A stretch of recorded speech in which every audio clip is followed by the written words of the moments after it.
Luke chapter 14, on Sabbath observance. And it came to pass, as he went into the house of one of the chief Pharisees to eat bread on the Sabbath day, that they watched him.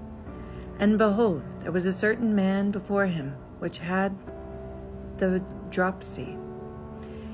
And Jesus answered, spake unto the lawyers and Pharisees, saying, Is it lawful to heal on the Sabbath day?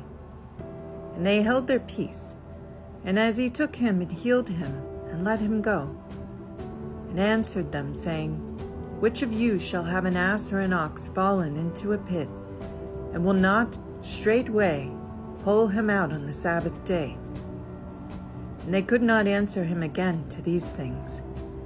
And he put forth a parable to those which were bidden, when he marked how they chose out the chief rooms, saying unto them, When thou art bidden of any man to a wedding, sit not down in the highest room.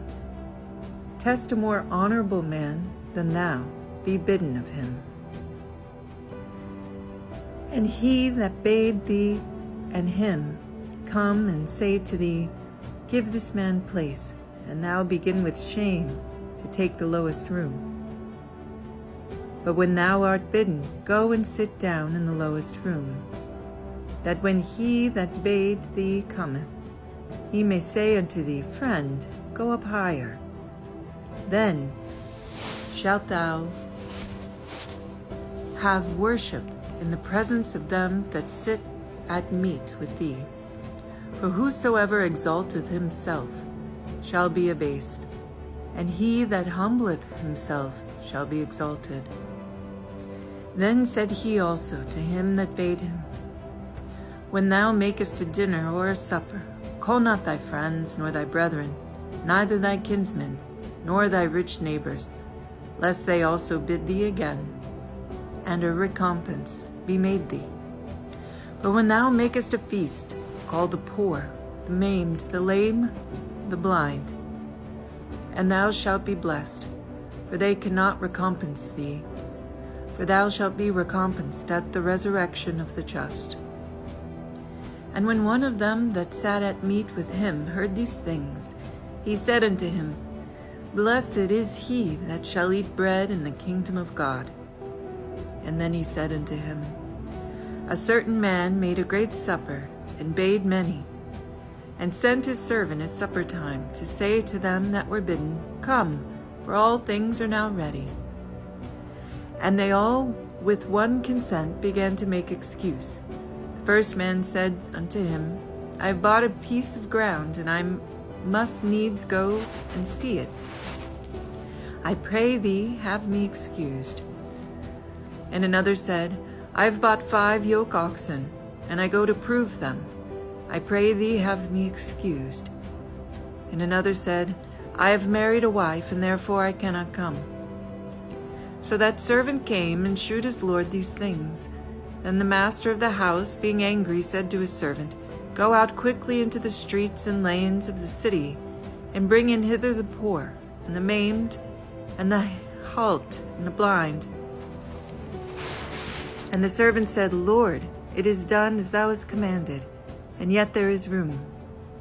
And the Lord said unto the servant, Go out into the highways and hedges, and compel them to come in, that my house may be filled.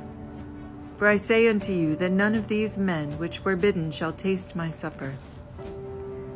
And there went great multitudes with him. And he turned and said unto them, If any man come to me, and hate not his father and mother and wife and children, brethren and sisters, yea, and his own life also, he cannot be my disciple.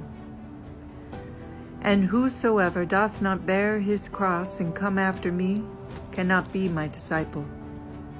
For which of you, intending to build a tower, sitteth not down first, and counteth the cost, whether he have sufficient to finish it? Lest, haply, after he hath laid the foundation, and is not able to finish it, all that behold it begin to mock him, saying, This man began to build, and was not able to finish.